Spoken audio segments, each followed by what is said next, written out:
આજે મારે એ બાપ દીકરા વિશે વાત કરી છે. એ દીકરો જેના પપ્પાને છેલ્લા કેટલાય વર્ષોથી હક કરવા માંગે છે, પણ કઈ રીતે કરવું ને એને નથી ખબર.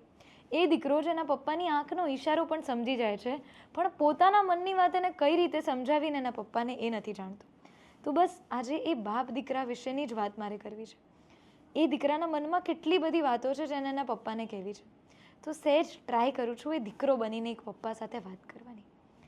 પપ્પા, નાનપણથી મેં તમને જોયા છે. તમે કઈ રીતે આ ઘર બનાવ્યું, કઈ રીતે અમારી બધી જ ફરજ અને જવાબદારી તમે નિભાવી છે.